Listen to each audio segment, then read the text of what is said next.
مسیح میں آپ سب کو سلام۔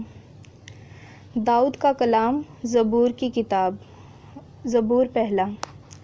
مبارک ہے وہ آدمی جو شریروں کی صلاح پر نہیں چلتا اور خطا کاروں کی راہ میں کھڑا نہیں ہوتا اور ٹھٹھا بازوں کی مجلس میں نہیں بیٹھتا، بلکہ خداوند کی شریعت میں اس کی خوشنودی ہے اور اسی کی شریعت پر دن رات اس کا دھیان رہتا ہے۔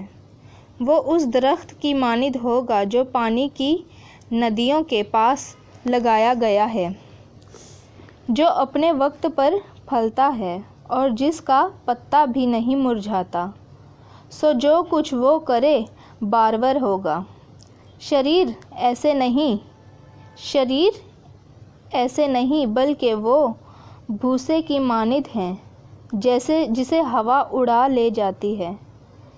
اس لیے شریر عدالت میں قائم نہ رہے گا، نہ خطا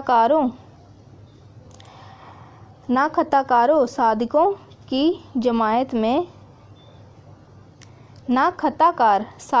جماعت میں، کیونکہ خداوند صادقوں کی راہ جانتا ہے، پر شریر کی راہ نابود ہو جائے گی۔ پاک کلام کے پڑھے اور سنے جانے پر خداوند کی برکت ہو۔ اے ہمارے باپ، تو جو آسمان پر ہے، تیرا نام پاک مانا جائے۔ تیری بادشاہی ہے، تیری مرضی جیسے آسمان پر پوری ہوتی ہے زمین پر بھی ہو۔ ہمارے روز کی روٹی آج ہمیں دے، اور جس طرح ہم اپنے قرض داروں کو معاف کرتے ہیں، تو بھی ہمارے قرض ہمیں معاف کر۔